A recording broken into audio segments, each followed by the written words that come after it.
Hey, yo, what's up, everybody? Welcome back to another episode of The False Nine. This is episode 114, coming to you from BNV Studios in downtown Halifax.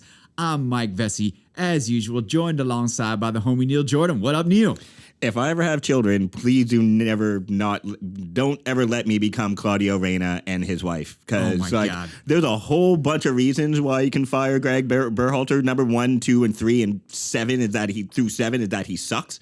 But all this extra shit, you just look wild petty. Yeah. Like, what a shit show of a story coming out of U.S. men's national team. The blackmail from Claudio Reyna's wife and wife's mom and shit. And really? Grandma got involved. Yeah, it's just insanity. So if you haven't read up on the breaking news going on with the Berhalter drama, what a fucking shit show that is. I just want to say before we start, how long before the first teammate he gets back to Dortmund he's at? Gio, yeah. Yeah, he's at Dortmund. Yeah. How long the first team was like, oh, what are you going to do? Get your daddy after me? Because that's the first thing that I would say, be like, all right, let's fight. You are tiny. Let's go. Yeah. So it is great to be back with you. On our last episode, we did our big World Cup recap just after the wrap of Argentina's historic third World Cup victory. But we have club footy back. Yes. We had... since we were last with you, 3 rounds of English fixtures in the Premier League. We will cover the latest of those. Yep. Also, Serie A just returned today with a full slate of fixtures. And we also had a full round of La Liga fixtures at the weekend. But let's kick it off with our EPL coverage brought to you by Boxing Rock. Check us out on YouTube on the BNV Media channel. Give us a like and subscribe. And we are going to kick it off. Let's cast our minds back because they are spreading out the fixtures in the English Premier League this week. And on Monday, a few days ago, Liverpool, after a couple of good showings after Christmas, running into the buzzsaw of the bees of Little Brentford at Brentford Community Stadium.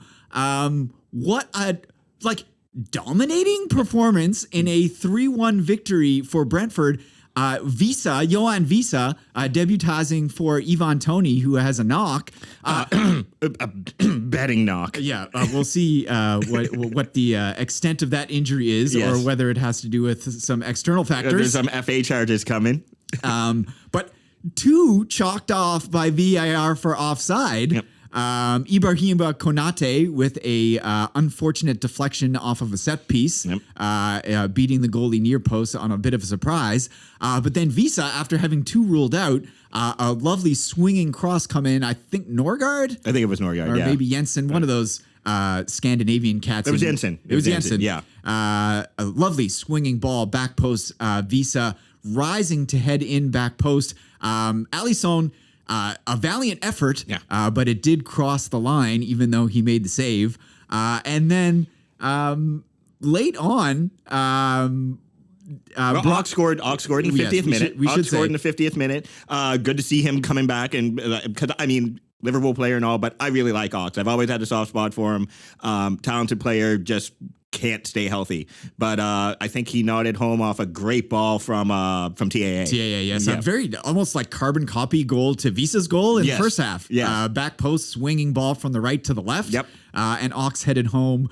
Good, as you said, in there because Luis Diaz is hurt. Yes. But good to see the Ox get some minutes. And then late on the break, Brian Mbeumo, Cameroonian international, basically just bullies Ibrahima Konate. Yeah. I mean, it looked like foul to me. me. It looked like a foul. I'd be pissed if they didn't call it on me, but it's Liverpool, so Yep. So basically just pushes Ibrahima Konate to the floor on the break and slots home from the edge of the area. And then, of course, a minority shareholder in Fenway Sports Group, owner of Liverpool, is one LeBron James, and Mbeumo had to hit him with the LeBron James celly. That would hit him with that chef's kiss for the pressing downward with both hands. Yep. So shouts to Brian Mbeumo. And a thoroughly deserved victory. I mean, only 27% of the ball, but pretty even with the attempts. Actually, more through on target, 7-6.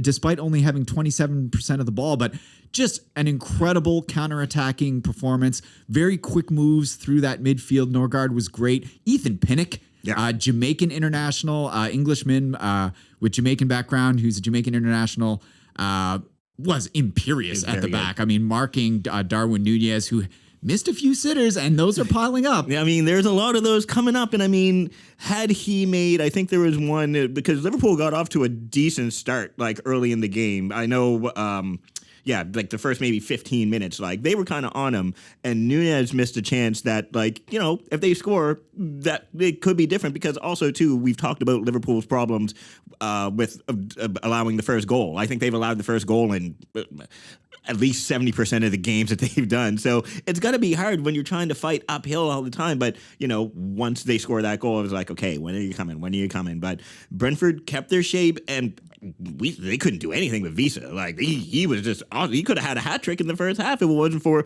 one goal should have been disallowed. I think one goal, I probably would have allowed it. But, yeah, man, it was a fantastic performance by Liverpool. And Visa's a squad player. Yeah, right? I mean, like, he's not, he plays a bit part minutes usually. What would Ivan Toney have done to them? Yeah. So, but now here's my question: like, is Klopp losing them? Like, because like this is not the Liverpool that we're used to. And I mean, Mo Salah was like invisible. I really kind of forgot that he was on the pitch. They had to take VVD off at halftime. Yeah. They stated that was an injury, but I think have a strapping on his leg. But he has. We were talking in the group chat. Looked not even close to his usual, granted, world-class status. Yeah. But, like, where has he been this season? We were saying they need reinforcements in this January window at the back and in midfield. I mean, Thiago, lots of passes. He was probably their best midfielder. Yeah. But, yeah, I mean, they're going to miss out on Bellingham. Yep. It sounds like they're going to miss out on Enzo Fernandez, who they were originally linked with. Just Chelsea's in for him now. Yeah, it sounds like Chelsea's going to like break the bank for him. I mean, Todd Bailey is like, we'll get to the transfer. Yeah. It is wide open now. Oh yeah. So I mean, Sofiane Amrabat, I think that he is kind of was third in the pecking order of midfielders to get in there. They need him. They need him badly. I think they should give Fiorentina whatever they are asking, because he is, I think, exactly what they need. Big, strong, good in the tackle, also good starting moves. So, like, that's who they need. Yeah, no, 1,000%, because, like, they are not looking good at the back at all. Like, Tsimikas wasn't great. TAA was actually, out of all the defenders, TAA was actually the best one, which is hilarious. Yeah. But, yeah, man, they've got to sort this. Well, I mean, I hope they don't sort it out just for my own personal gain. But, like, it's just weird seeing how good Liverpool has been for, like, the last 5 years, 3-4 years. And now they're garbage. Like, and I mean, it happens, but this is bad. Like, City's never fallen off this bad. Yeah, they're definitely having their toughest season in quite a while. Let's keep it moving as we have a stacked lineup for you today, and we had a marquee matchup at the Emirates because the Gooners sitting atop of the Premier League table, a couple of wins after Christmas.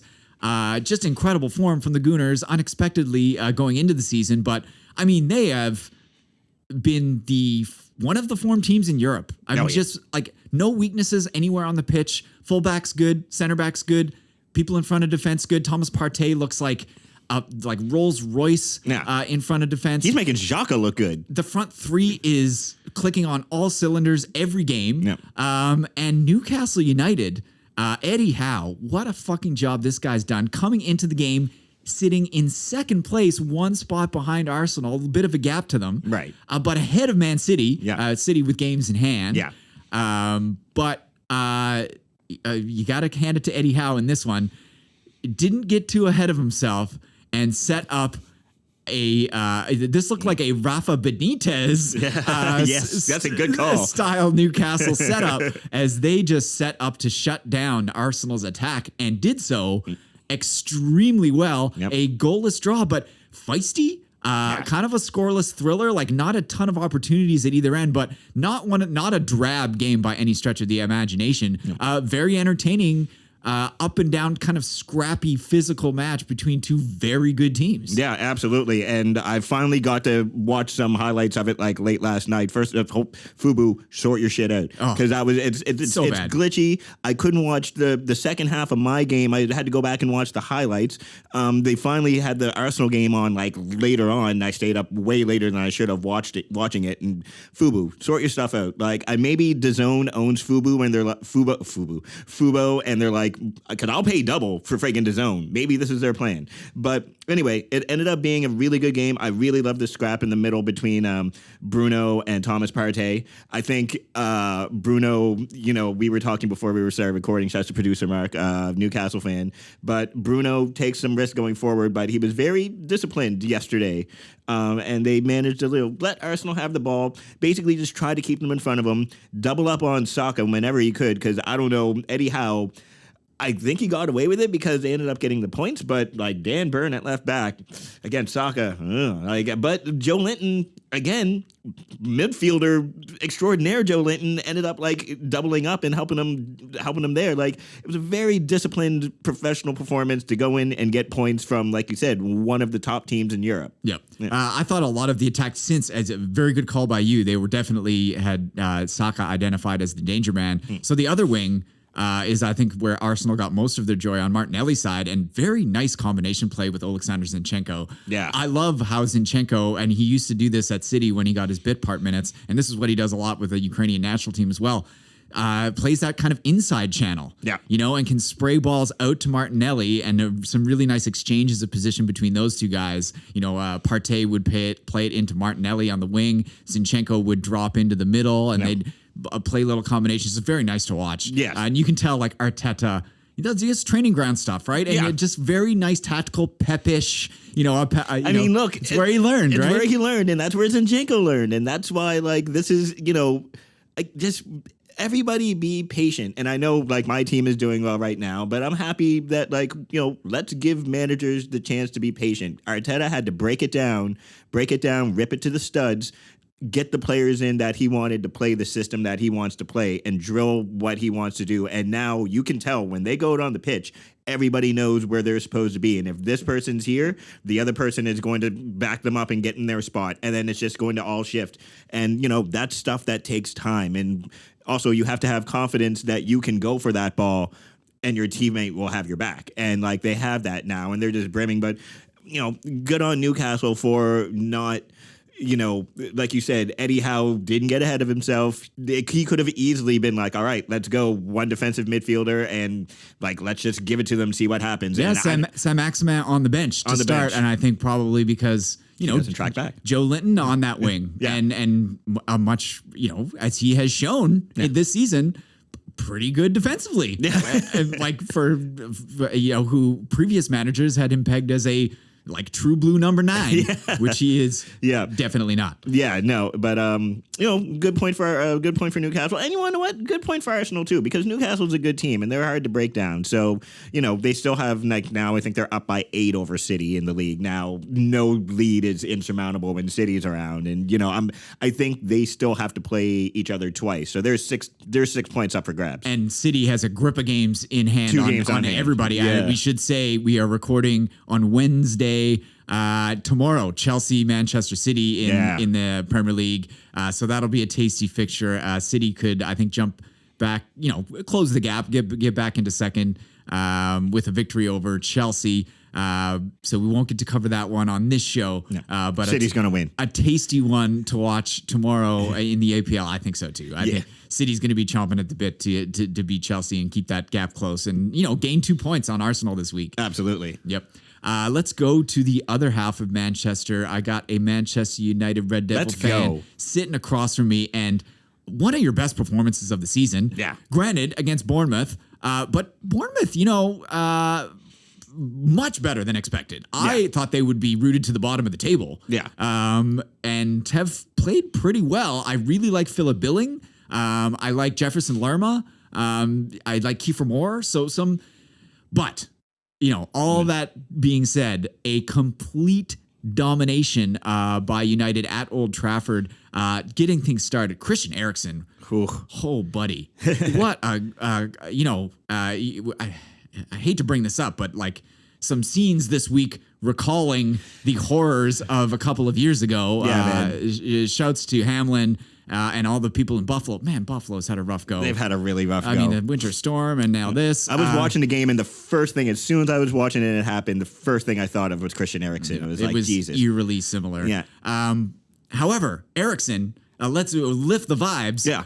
Back and performing like one of the best creative midfielders on the planet. Yeah. As he was years ago in his prime. As he was last year at Brentford. And maybe playing the best football of his life right now. Yeah. I mean, his ball to Casemiro off the free kick for the opening goal, just pinpoint accuracy from like a great distance. Yeah. And then, as you said, Casemiro at Real Madrid, known as a defensive holding midfielder, showing a little flair at Manchester United with a beautiful volley finish. It's like a cushioned side foot. Like, a lot of other people, that's going off the mark. That's going over the net. But like, you have to remember, he is Brazilian, so there is some technique there. And apparently there was no technique, but it wasn't until Zidane got to Madrid and was like, you need to sort yourself out.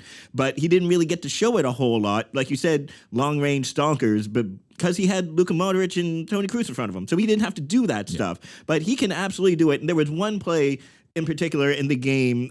He intercepted a cross with his chested it down, took one bounce, and then volleyed it to Garnacho to start the break. That's like some Zidane shit. There's a supercut on YouTube where his interceptions have led to goals or chances. Like, there's been a bunch all season. Like, that's just like seeing the play before it happens, right? Yeah. That's just mental stuff too, right? We paid $60 million for him, and that's a bargain. He's been awesome. Like, and I actually had to go back to listen to, like, when we signed him, I was like, was I talking shit about him? But like, I wasn't talking shit about him, but I don't even think I knew how good he was going to be. But like, we can literally, like, that's why we can play Eriksen in the midfield too, because Casemiro has all of the shit. Yep.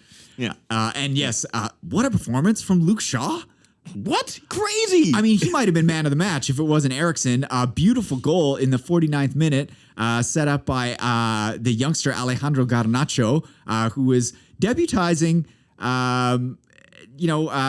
Sorry to see Donny go down. And Donny was playing decent too. Yeah, a wet pitch, and looks like he did his knee. But man, Donny Van de Beek, worst luck of any footballer I've ever seen. Yeah. Finally getting on the pitch, and looks like he might be out for a while. And he looked like he was doing good too in anything. Like, Eric's going to give him minutes, give him chances. Well, was giving him minutes to test himself out. And yeah, that sucks. I hope it's not bad, but it looked like it was bad. It bent the wrong way. Yeah. And then the third goal was the ball from Shaw started it. Yeah. Beautiful Shaw long ball. Cross diagonal to Bruno. It was like a TAA ball. Yeah. One touch across the box to Rashford, who has scored in like 6 straight games now or something. Marcus is on fire. On fire. That game, the previous game where he was benched for the first half, came on in the second half and looked like fucking Ronaldo from 2006. Like, unbelievable performance in the last game before this. Yeah. He was great. And now I will say that the only things I will say is that we did require De Gea to make a couple stops at, like, a couple really, really nice stops at the end too, like flying across the goal with his right hand. Jaden Anthony. Yeah. Looking very good. He looked very good. The youngster on the wide forward for them was also Ryan Christie, good performance. Yeah. Pumping in balls late. So yeah, I mean, Bournemouth in the game. They gave it a go. Yeah, they gave it a go. I mean, they were dominated, but like when they did have the ball in the opposition attacking third, as I said, like surprisingly fun to watch. And a great job to everybody at Bournemouth. And now they got money too. Now they got money, because they just got sold to the American. But I mean, it just shows, like, Harry Maguire and Victor Lindelof are absolutely not Lisandro Martinez and Rafael Varane. So, I mean, but they're going to be back probably next game. So everything is good. Everything is good on the good side of Manchester right now. In a Champions League position right now. Let's keep it moving to Selhurst Park in central London for a London derby that just finished before we went to record, as Palace were hosting Tottenham Hotspur. And tale of two halves in this one. I mean, Crystal Palace, very good in the first half. Wilf Zaha was dancing on cats. Michael Olise and Eberechi Eze playing very well in combination.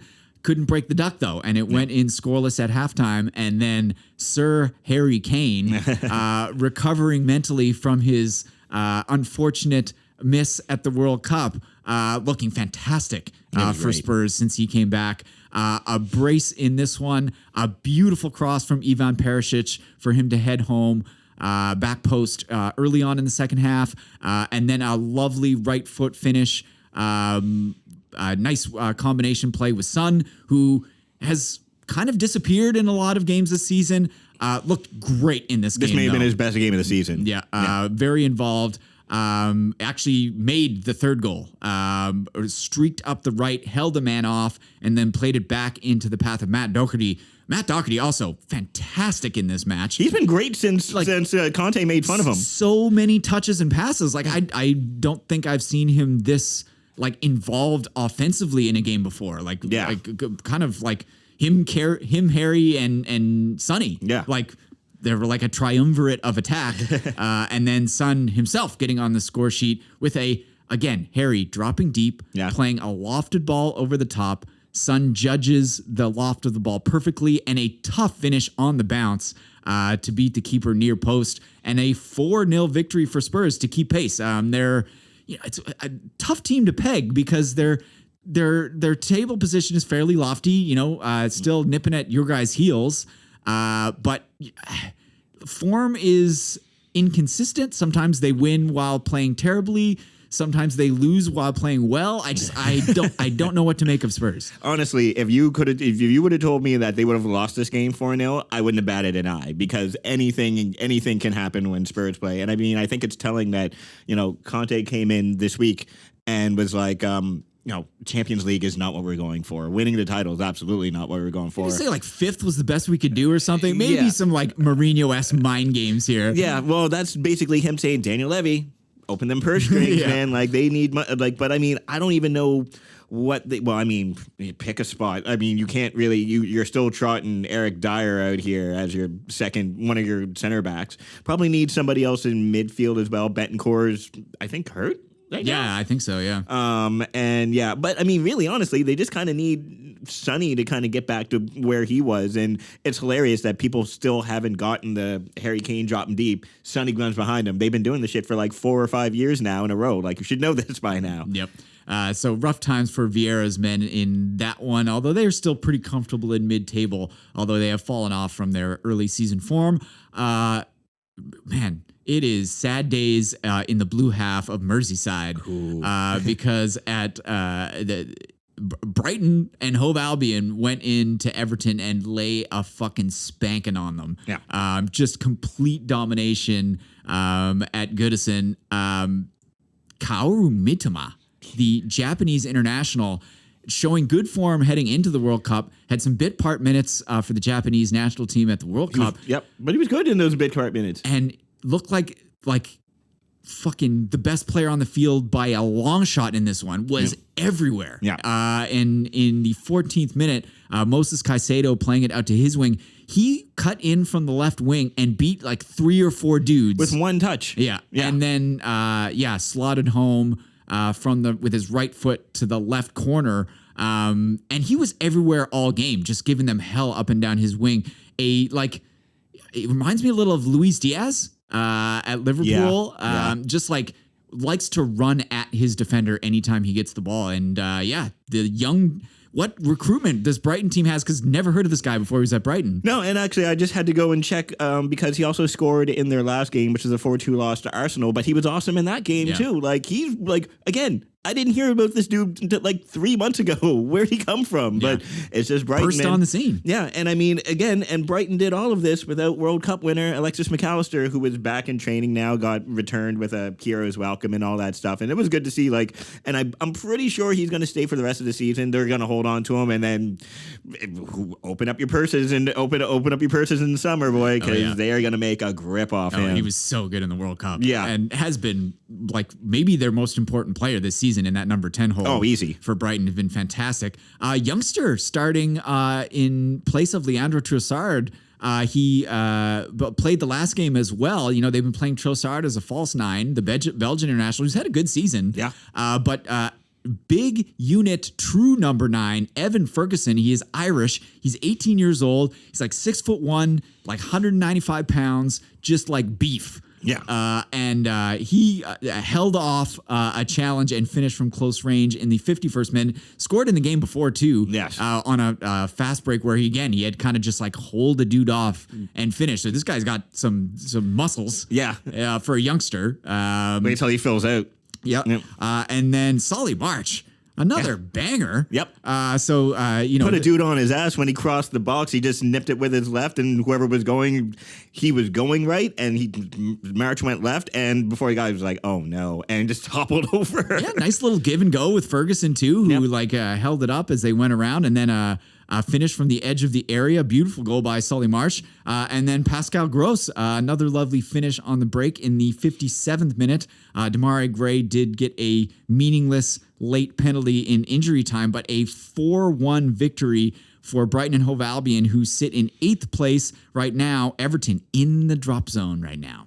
I mean, Frankie Lamp's got to go. I mean, if the seat wasn't warm before, now it's the skip warm, and like that shit is hot. Like, I think if he loses the next game, I think he's got to go. Like, and they were playing well before the World Cup. They weren't getting wins, but they were getting draws, and they weren't getting like destroyed. Like, Brighton beat the hell out of them, man. And like, oh, no disrespect to Brighton, but Brighton without Alexis McAllister should not be beating you that badly. Yeah. And, they've got like the talent on this team.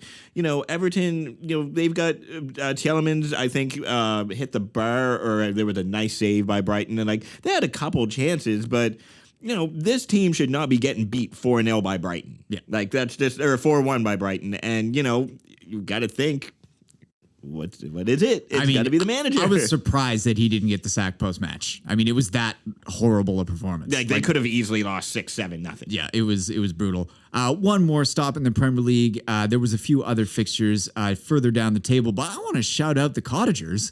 Fulham go into the East Midlands to Leicester City's King Power Stadium and beat Leicester 1-0 and are ahead of Brighton and Hove Albion in the standings, 7th place, pushing for Europe after just getting promoted. What a job Marco Silva is doing. Joao Palhinha, this guy is a player. Yeah. Sitting in front of defense, creating everything. Very similar to Mark's Bruno Guimaraes. Yes. He reminds me of him a little bit. Yep. And a beautiful goal. They didn't have many opportunities, didn't have much of the ball, but Leicester just limp in possession.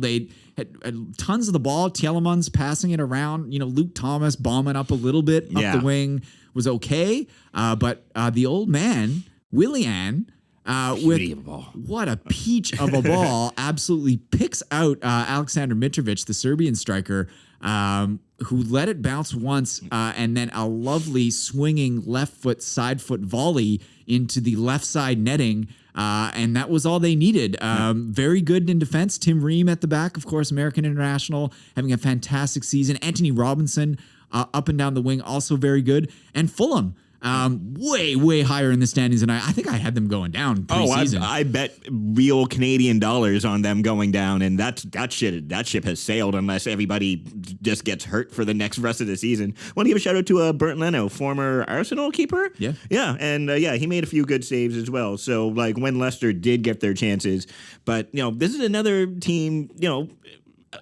Brendan Rodgers, like.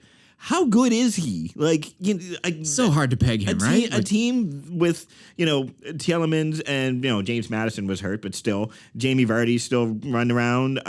Harvey Barnes didn't really have a good game. Ndidi, like, this team should be better than they are. They shouldn't be great, but they should be better than they are. They should be at least, like, top half. I'm going to say, if they finish 8th, I'm like, okay, 7th or 8th. But they are currently I just got a thing. Frank Lampard is staying on for the next match. So, that's the kiss of death, right? Exactly right. They're 13th now. Leicester is 13th. So it's higher than I thought. Yeah, and it's pretty bunched up there, though. Yeah, and they have 11. The thing is that they have 11 losses, which is tied with West Ham for the most in the league. Like they can't even grab a couple points to get draws. They're just losing everything. So I don't know, man. But they'll probably stick with Brendan Rodgers because who is I guess who's better? You can't really fire him unless you have a chance, backup. Yeah, they need somebody lined up.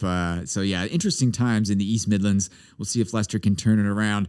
That's all we got for our Premier League roundup. Let's head to La Liga, where we had the Catalan Derby, the Barcelona Derby at the Camp Nou, and overshadowing this one, the star of the show, Mike Dean acolyte, Mateu Lahoz, who was disciplined by FIFA for his fuckery at the World Cup in the Netherlands-Argentina match, completely overshadowed this match. We'll get to the actual football first.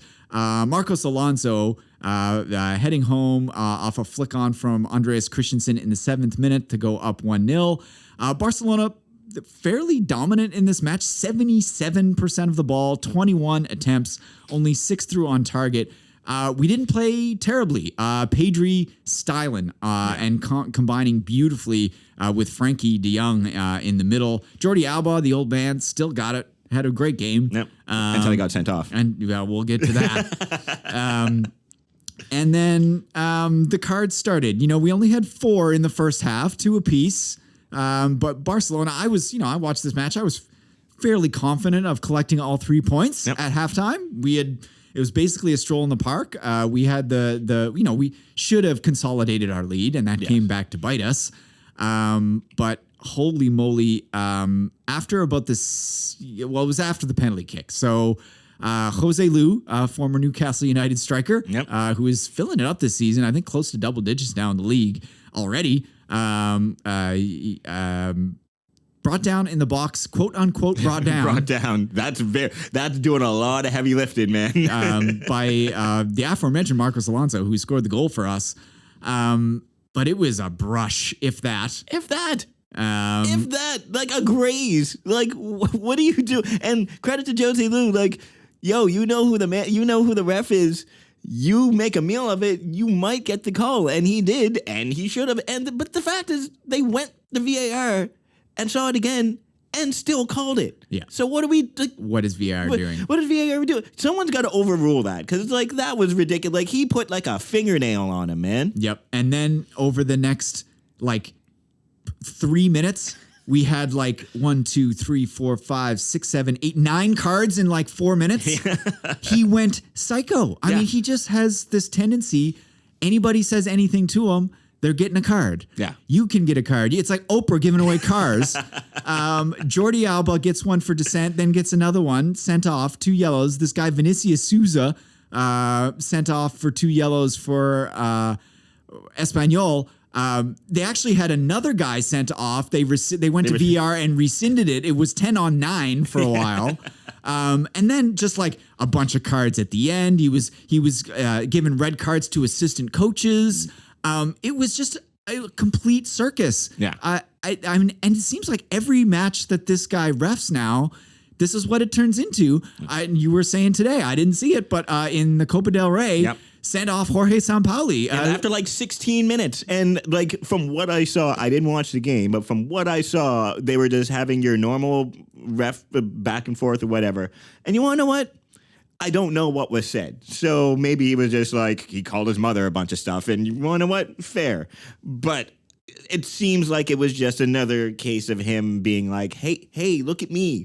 Nobody look at me. And that's something that FIFA has to, when you get, how many cards? 16 cards in the, Argentina-Netherlands game? Yeah, I think there was 16 or 17 in the Derby. Yeah, something's got to be done about this, man. This is not fun to watch. But, I mean, we watched Mike Dean do it for years and years and years in England. I think he's the head of officiating now. So, dude's just going to fail up. He might be running FIFA in friggin' 10 years. I don't know why FIFA or all these reffing bodies, I don't know.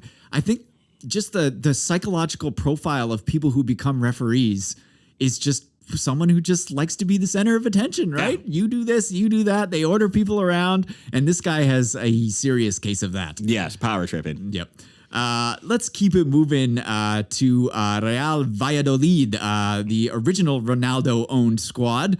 They were playing Real Madrid at home, and through 3/4 of the match, we're the better team. A very impressive performance by the purple and white striped lads. I wanted to shout out this guy, Ivan Fresneda. He is 18 years old, a fullback, and he was giving them the blues up and down the wing all match. Some rumors that big clubs are coming in for this kid. He's only 18? Only 18 years old and was like all over the ball in this one. Very, very good. Sergio Leone, their striker, was causing havoc in the first half. I thought Valladolid, despite not scoring in the first half, probably should have some nice combination play between Monchu, their central midfielder, and Sergio Leone, who was sent off with a straight red. Yeah. A lot of cards in Spain this week. And like, again, it was one of those ones where it was like, to me, it was orange at most. At best. Probably a yellow, right? Yeah. I mean, I hate to say it as a Barcelona fan, but like, all the refereeing decisions go Real Madrid's way. All of them. Oh, I'm sure there's a super cut of y'all getting some calls too. I'm sure. And meanwhile, the rest of the league is like, look at us. What about us? But anyway, down to 10 in the 82nd minute. And this is what Real Madrid does. Probably second best on the day. Karim Benzema from the spot off a handball that wasn't a handball. I mean, it was about 3 centimeters from the guy. It was a deflection in the box. He had his arms raised because he was jumping. Yeah. It hit his hand. I don't even think that he knew where the ball was. He didn't see it hit his hand. Yeah. But VAR checked, and apparently it's penalty. And Big Benz steps up and slots home as he's wont to do. And he needed that goal too because he has been struggling, the World Cup, and he was hurt, and there's a whole bunch of stuff going on. But I will say their second goal was his second goal was real good. Yeah. Camavinga, I didn't know that he had those wheels, man. Like, he was pacey, broke down the left side and cut back. Nice touch by Benzema to kill it and just put it into the roof of the net. But like Camavinga, I was like, where did that pace come from? Yep. And second half, especially when Valladolid went down to 10, Toni Kroos had room. When you give Toni Kroos room, holy moly, is he a good passer. You're just going to get picked off. Beautiful friggin' passes through the lines. So 2-0 for Real Madrid to go level on points at the top with Barcelona. Barcelona still ahead on goal difference. But I think the deciding tiebreaker in Spain is head-to-head record, of which they hold the win. They won so at the first. Yes. They won the first Clasico. Second one, it's going to be a big one. Yeah, and I think it's in February or something. So that's a big one coming up. Let's keep it moving. Atletico Madrid were hosting bottom side Elche, and a fairly dominating 2-0 victory over the Minnows from the south. Anto Griezmann, fucking awesome. Yeah. Man of the match performance here. There was, again, tons of cards, very spicy in this one. In extra time of the first half, Verdu was sent off for Elche, and then Mario Hermoso, as he is wont to do, yellow in the 50th and another one in the 53rd, yeah. And he gone. I think he has 11 red cards for Atletico Madrid in his career. Sounds about right. So it was 10 on 10, and then Anto Griezmann sprinting to the end line and cutting it back to Joao Felix for a simple finish. He had to run his lungs out for a ball that looked like it could have been hopeless. So just admire the work rate of this guy. Yeah. Diego Simeone, he's kind of just... He's a Diego player. And he, for such a pretty boy with such silky skills, you don't expect this kind of performance from him week in, week out, but he's a worker, man. And he does the same thing for France. He does the same thing for France. And I don't think that people, we know it because we're nerds, but I don't think people really got how much he runs until the World Cup when he was essentially playing a box-to-box midfielder. And he was awesome in the World Cup. He doesn't have to do that because Atletico, if there's one thing that Atleti has, it's a rack of central midfielders. So he doesn't have to do that. But like you said, chasing down that hopeless ball, went back and cut it back for, the cross that he put to Joao Felix was, he could have hit that super hard, overhit it or something, because they were only about maybe 7 yards ahead of or apart from each other. It was a little dink. Yes, and then Felix slotted home, but the second goal, Morata putting people on their ass. Where did that come from? Dancing on cats one-on-one. Where did that come from? Yeah, they went through a few guys before finishing. So beautiful goal by Alvaro Morata. Wanted to shout out this kid, Pablo Barrios. Didn't know anything about this guy, very young. but was styling on Cats most of the game. Very good in possession. Yep. So one to watch for the future for those Colchoneros. So they are, after a rough stretch, hanging on to a Champions League position, which is improbable to me. They're gonna get it though, and that's what Simeone is gonna like. Once they really need to buckle down and get the results, they're gonna buckle down and get the results because also, quite frankly, I don't really know if there's anyone in Spain that can take advantage of when if they haven't done it by now, because Atleti was shit for the first part of the season. If they haven't done it by now, I think that Atleti is gonna get stronger as the season goes on. Yep.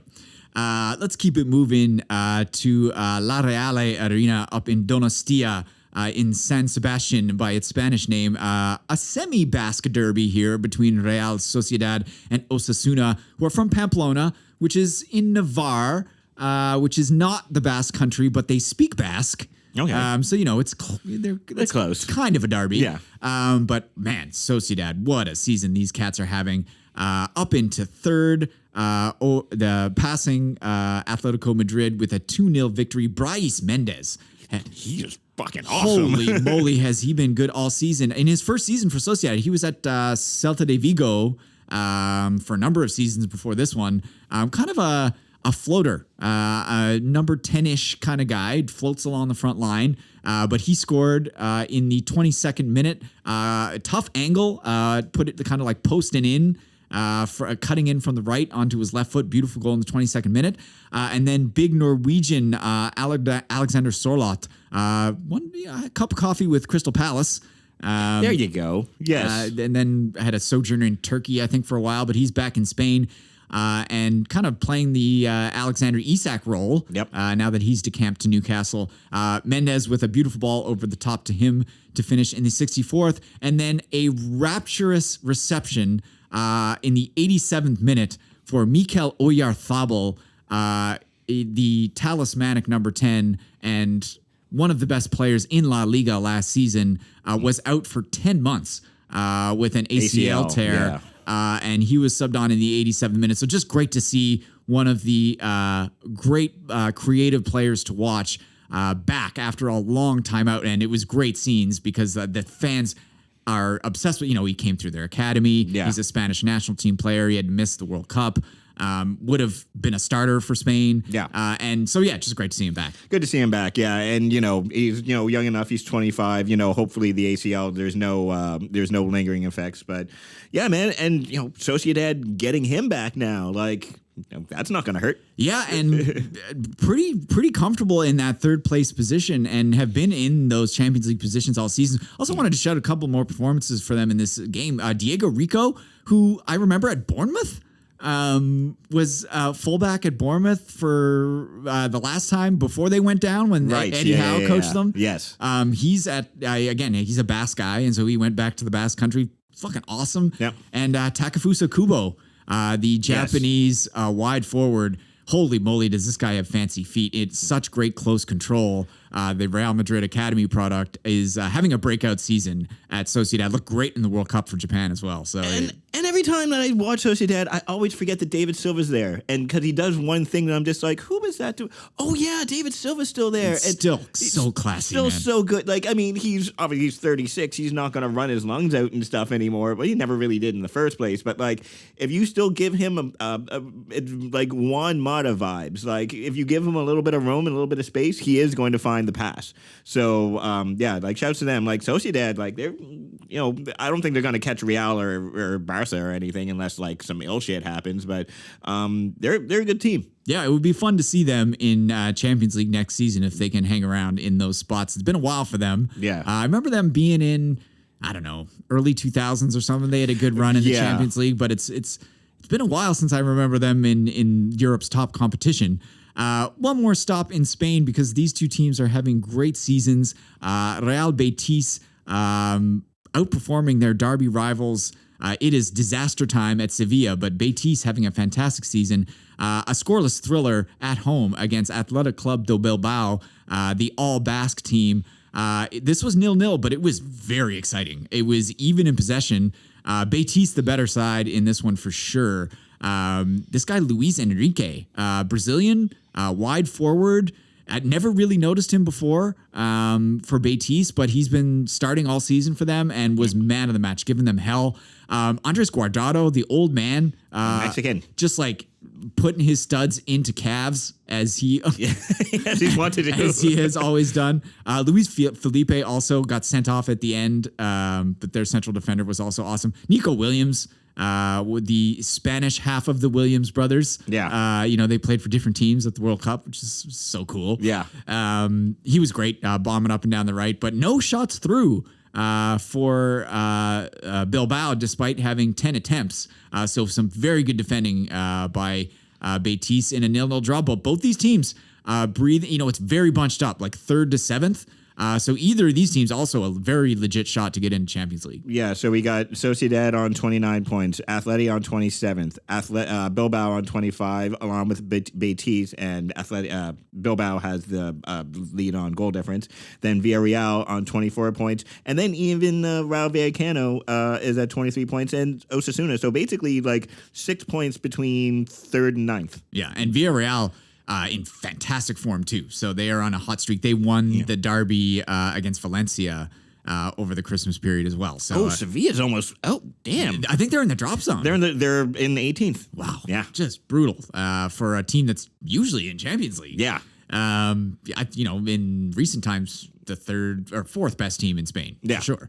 Let's keep it moving. Serie A is back. Is it ever? There were 2 friggin' games on before I even woke up this morning.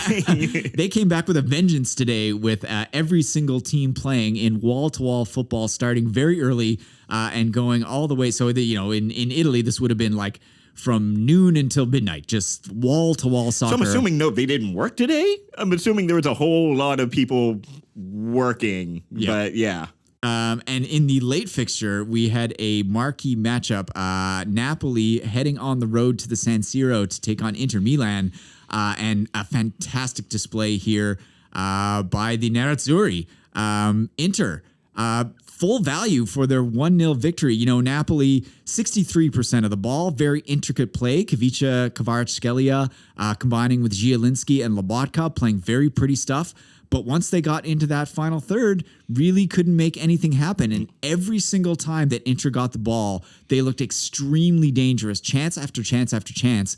And a beautiful 3-way move, Henrik Mkhitaryan with a long diagonal ball, very reminiscent of some of those other ones we were describing, like the Luke Shaw one. Yep. Almost a carbon copy of that one from the left out to the right. And then, opposite of that, right out to the left. Federico DiMarco, who's having a barn burner of a season up and down the wing for his, came out of nowhere. Yeah.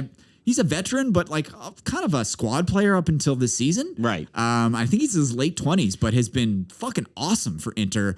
Played a beautiful cross with like tons of spin to just bend it right into Edin Dzeko with a bullet header from like outside the 6-yard box. Beautiful 3-way fast break goal. And they had many of these fast breaks. And the first loss of the season for Napoli. Hey, man, best team in the world for the first 3 months of the season. Now we're going to really see, like, what are Napoli made of? They still have a 5-point lead on top of the Champions or the Serie A, but they are, I don't know. Inter also. Great performance. I love how Nico Barea, like I was kind of watching it while I was working. Again, sorry, work. Nico Barea, from what I saw, he was playing really well. And spicy, man. Yeah. He's like in the ref's ear all match. He's one of those dudes, and he was doing that in this one, and like flying in with tackles. Yeah, great performance. And Mickey T, Henrik Mkhitaryan, no longer that pacey winger on the side. He's kind of slotted back as like a deep lying midfielder and like doing very well at it because he still has an eye for a pass. Yeah, him and Çalhanoğlu sitting beside very similar players. Yeah. And like kind of look the same. Yeah, actually they do. Right. Yeah. Same size, same haircut, same shade of skin. Like they literally could be brothers. And play very similar games. Very good long range passing. Yep. Passes through the lines, good in the tackle. Shouts to Inter. After a horror start to their season, shouts to Simone Inzaghi, who came over from Lazio in the offseason. They're really coming on. They have a good streak going, and after being mired in mid-table for most of the season, are now in fourth place and breathing down Juventus's neck. And so, yeah, Champions League football looking like it's in the cards for the black and blue half. And now Napoli need to have Sampdoria in their next game. And this is what we're going to see. Like, what are you made of? If you are really championship material, like everybody was talking for the first 3 months of the season, are you going to step up now? Because, yes, you lost at Inter to Inter. Like, that's not a bad loss. Suck it up. Get your shit together because they still have, like, they're still a wildly talented team. Yeah, they have every chance to still take their first Scudetto since the Maradona days. Yeah, I want them to win it, too. I do, too. I think every neutral is pulling hard for Napoli this season. Okay, well, actually, no, because I bet on AC Milan. But if they can't win, I will take Napoli. Yeah. And they played well in this match. Yes. It's not like they were played off the day. Way more of the ball. But just, a little limper in the final third. The Inter... Osimhen wasn't great. He'll be better. Yeah, I think. But it's great performance from Kvara. He had to grow into the match, but he was dangerous in the second. Let's go to Salerno, where Salernitana. I just want to shout these fans out every time I see a Salernitana match.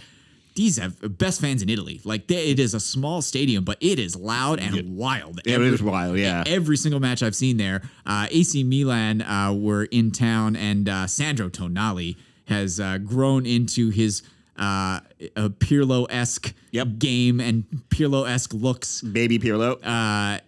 Beautiful game from him. Played Rafael Leao in the 10th minute. He kind of like turned and slotted through the keeper's legs. Yep. A little bit of a fortunate finish. But then Brahim Diaz playing it along the right wing into Tonali's feet. He turned and a low worm burner into the left side netting in the 15th minute. So by 15 minutes in, it was already 2-0 for the red and black half. And shouts to Salernitana, though. Came into the match in the second half, 44% of the ball, had 8 attempts, but just don't have that cut and thrust in the final third. Yeah. That they had, but they did score late on in the 83rd minute. Federico Bonazzoli off of a Koulibaly cross from close range. It was their only attempt on target, but they scored with it. So in 14th place and fairly comfortably above the drop zone. But Milan, lessening the gap to Napoli at the top. I think it's still 5 points, but Milan, not showing the world-beating form that they did last season in their Scudetto season, but still getting results. They're still getting results, and I mean that left side of their pitch, they've got Teo Jimenez at the back starting moves, put it into Tonali, between him, Tonali, and Leao on the left. Like, that's tough. And then Olivier Giroud still playing well. Manchester United target, because he's kind of exactly what we need. Yeah, man. It's one of those ones that's like, he's old, but you need a number 9. Well, as soon as I saw it, I was like, I don't know. And I'm like, wait a minute. You've watched him play in the last, he's been awesome since he's been in Milan. Up and was great for France. Yeah, and it's not like we play an up and down style. He's great in a slower half court game and good like that. So yeah, but they would do well to hold on to him, and I'm sure they're doing everything that they can to hold on to 17 as well. And before we leave this game, shouts to Ismail Benacer. I think the most underrated holding midfielder in the world. Nobody ever talks about this guy. At all. I think it's part. He's Algerian. Yeah. He doesn't do a flashy job. He reminds me of Rodri for Man City. I can see that. Just holds the ball in the opposition half by anticipating when the ball gets turned over before it does. Yes. And picks it off and keeps the ball moving. Still only 25. Yeah.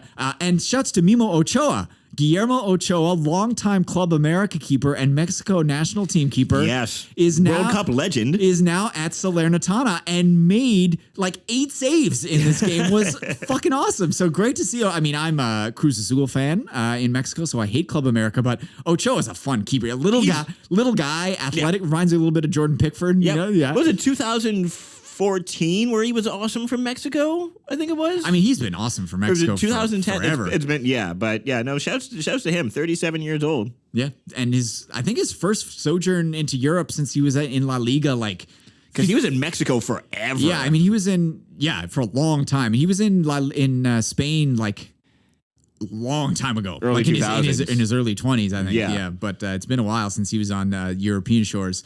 Let's keep it moving. One more stop in Italy, where Juventus, again, rough start to their season, similar story to Inter, but have come on like gangbusters lately. We're at New Boys Cremonese and squeaked out a 1-0 victory. And it took until very late on. A very game performance by the new lads Cremonese in I think their first Serie A season, if I'm not mistaken. I've never seen them before this season, so I'm going to go with yes. Yeah, and took until 90+1 for Polish international Arkadiusz Milik with a free kick from about 28 yards out.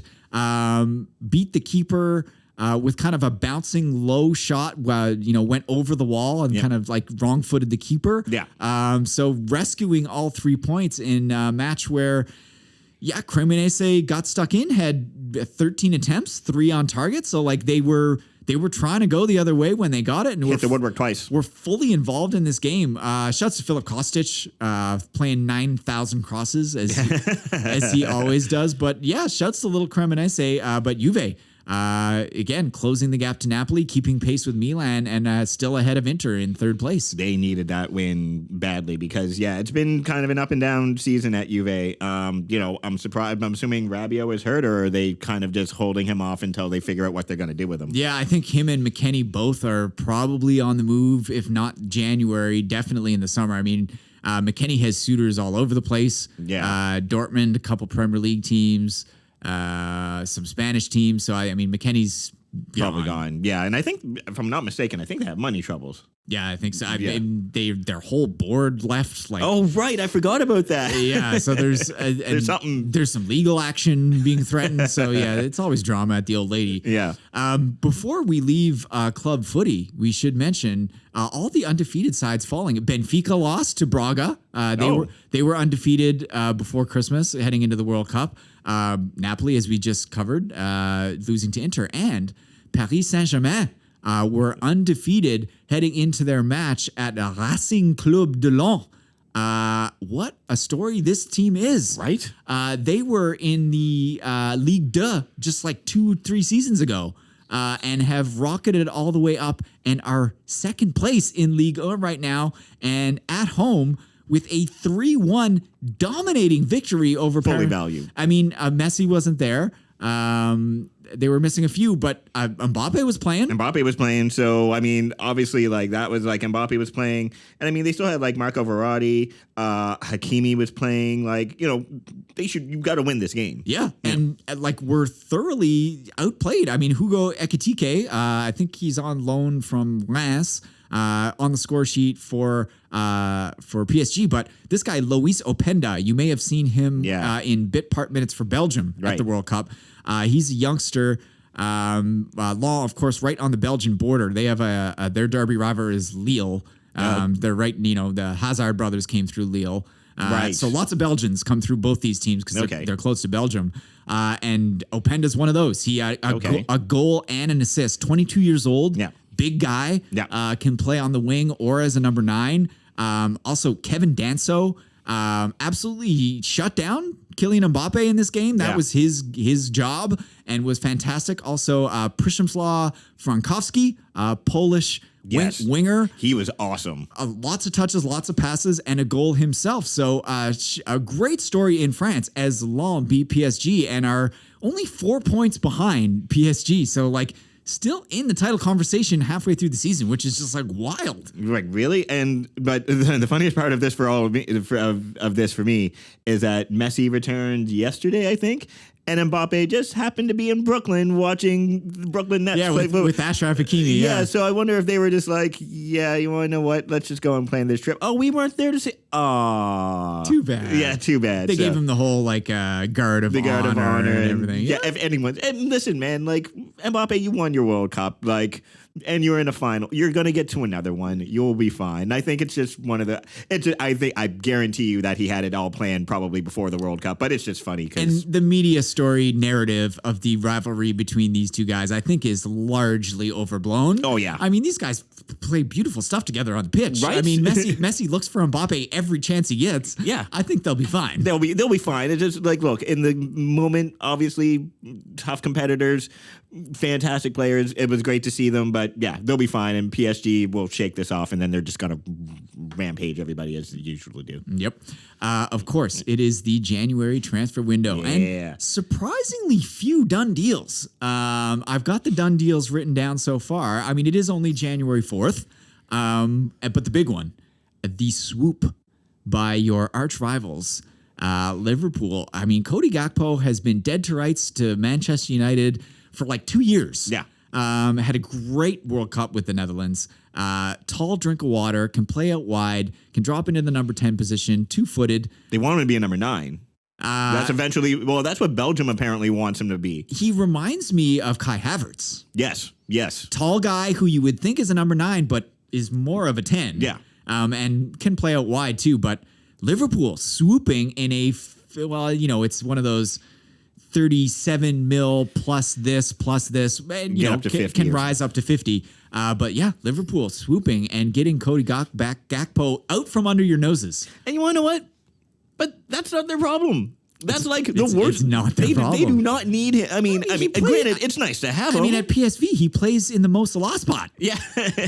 So I don't know. I mean, granted, it's nice to have him. Like, it's always good to get good talent. And Cody Gakpo is a really good player. He's going to be a good player. But like I said, is he going to displace Mo? Yeah. I mean, where's Amrabat? Get him in there. Yeah. Like, is he going to displace Mo? Is he going to displace? I mean, he probably should he? Luis Diaz? Is he better? I think he's better than Luis Diaz. Maybe. Luis Diaz is fucking awesome. Depending. I mean, I guess he could play through the middle. I mean, he hasn't. But I mean, they have a Darwin Nunez problem. Yes, that's very true. I mean, he scored goals, but I do like the look of him. This is one of these ones where it's confusing. Yeah, you're just like, why are you not getting a hat trick every game? You look awesome. Yeah, he's got Haaland vibes, right? Like just thank you. So big and powerful and fast, and you think he would be more dominant, but yeah, maybe they play him through the middle. Yeah. I hope they don't. Yeah.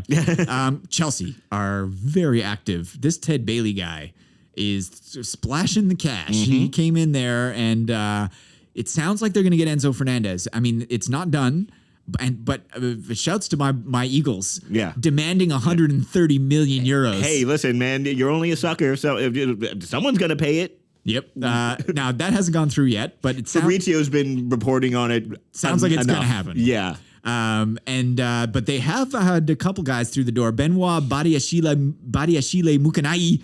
The youngster Monaco, what a factory they are. Yeah. Tielemans, Thierry Henry. I mean, you could go back Mbappe, Thomas Lemar. It's ridiculous. Fabiano.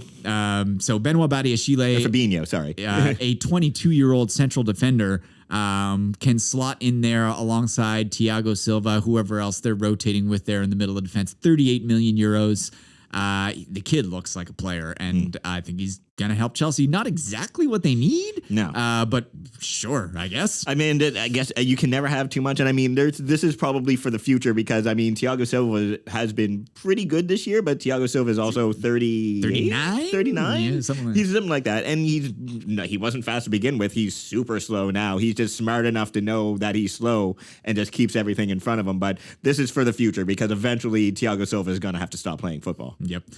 They also got in David Datro Fofana. Know nothing about this guy. No, me neither. I think Senegalese, 21 years old, was playing in Norway. So, Scouting, hey man, that's just maybe like one of their scouts. And the biggest team in Norway, Molde, the only name I recognize. Isn't that where Ole was the manager there, I believe? And Holland played there as a kid. As a kid, I think that was his childhood team. And so 10 million euros for this kid. We'll see. They need a striker. Yep. So that's what this guy is. So we'll see if he gets minutes. The couple more done deals. Luis Suarez was a free agent, leaving his boyhood club Nacional in Uruguay, and he is going to Grêmio of the Brazilian Serie A up there in Porto Alegre. So I mean, finishing his career in a very good Brazilian league. Yep. I expect him to fill it up. Yeah, I mean, 36 or 37, and like he looked decent. He didn't score at the World Cup, but he looked decent because being his shithousery self. Yep. Like he can still do a job in Brazilian Serie A, I would think. Yep. Max Wober. I wrote this down because it's another Salzburg connection for Jesse Marsch. This guy is young, but man, did he jump off the screen in Champions League. Like, he's a fullback. It's undisclosed what the transfer fee was for this guy, but watch out for him at Leeds. I don't know who he's going to displace in the lineup, but whoever it is on those wings, I remember seeing him in Champions being like, whoa, who is this guy? Yeah. Salzburg, another fucking factory. Red Bull. I hate that Red Bull has taken over football. And their like scouting network is real good though. And I mean, that's the thing. Like this kid looks fucking awesome. So good get for Leeds. And obviously the Marsch connection helps there. Absolutely. And like it was very good. Like, they're scouting, they spend their money smartly. And that's also too, I guess they know that they kind of have like you can move from Salzburg to Leipzig before going on to something else. So It's all a factory. Yep. And just before we leave the transfer business, there's obviously a billion other rumors that we could. So much. It's ridiculous. But we do have a done deal that is just too great a story. It tickled my fancy. Lucas Perez, Arsenal fans, you may remember this guy as a cup of coffee like 10 years ago. And he was supposed to be like one of the next ones. Yeah. Came through Deportivo La Coruña. He was at Cadiz. In the Primera División, in the top league in Spain. Bit part minutes. He's in the end of his career for sure. He's in his late 30s. Right. But came through at Depor and is old enough that when he was a kid and got his first team minutes, Depor were like really good. Yeah. Like they had Champions League in the early 2000s. Yeah. They are in the third division. Jesus. Which is really sad for like a childhood big team of mine. Yeah. They were always big in FIFA. Yeah. Yeah. And so this is the team he came through. Obviously hard times financially. I think this is the problem at Depor, and paid half of his transfer fee to drop down 2 divisions and go home.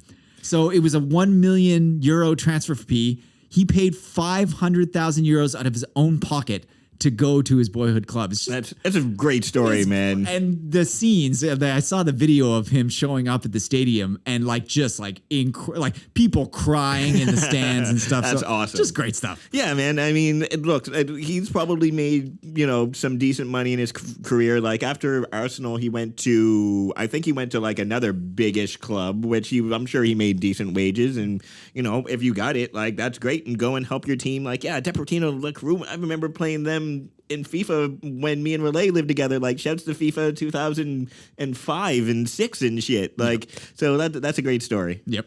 And of course, we would be remiss if we didn't mention one of the biggest stories in the soccer world. We knew it was the athletic world. In the sports world. In the world. The world. Yeah. Pelé, R.I.P. Yes. 82 years old. He had a long battle with cancer. It's great that he held out to see this last World Cup and to see his Brazilian boys play. But what can you say? I mean, kind of at a loss. The originator. Yeah. Everybody's your favorite player's first favorite player was Pelé. And, I have over the years talked a lot of shit about this guy because I think that, I've always said Garrincha was better. Yeah. And he may have been. But Garrincha was also younger, and Pelé was doing this shit first. Yeah. All of those little tricks, those Brazilian feints and back heels and the vision and the creativity and the jogo bonito is this guy. It's all him. Broke through at the World Cup as an 18-year-old in Sweden in 1958 and took the world by storm. The only player to win 3 World Cups. Obviously, a legendary goal in the 1970 World Cup as in the late stages of his career against England to win his last World Cup. In a legendary career at Santos in Sao Paulo in the Brazilian Serie A, 1,000 goals professionally. So just shouts to his family. He's just bigger than life, right? Yeah. He's just like one of the great figures in sports ever. And I mean, kind of laid the foundation for soccer in North America, like with the, what was it called? New York Cosmos. Yeah. The USL, yeah. The USL. Or NSL, I can't remember. Something like that. NASL, I think. Yeah. But like, the foundation for that, like Pelé was the biggest, like one, of course you're going to start it with him. And then like, to see like pictures of him with like Muhammad Ali and like he's one of those people that like other great people who are good at their profession, they look at him and they're like, oh shit, like he is the GOAT. As I said, he is the first carving on the Mount Rushmore. Obviously, Maradona is second there. Yeah. Let's hold a spot for Messi. Yeah.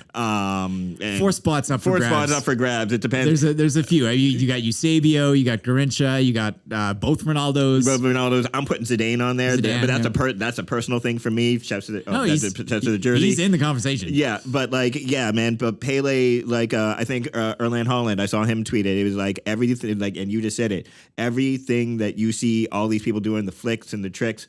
Remember, Pelé did it first, and they had to get it from somewhere. And he is your favorite player's favorite player.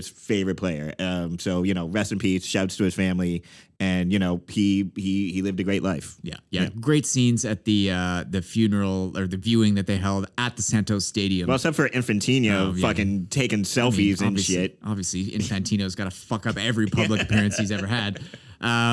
And also, just to end on a positive note, as a black and yellow fan, Dortmund were light in the striker position heading into the season. Got in Seb Haller from Ajax, who had been unbelievable at Ajax the last couple of years, filling it up. Was misused by David Moyes at West Ham. He is not a true number 9. He likes to drift and play a number 10 and drift out wide and much more creative than his big frame. Was stricken with cancer heading into this season. Right.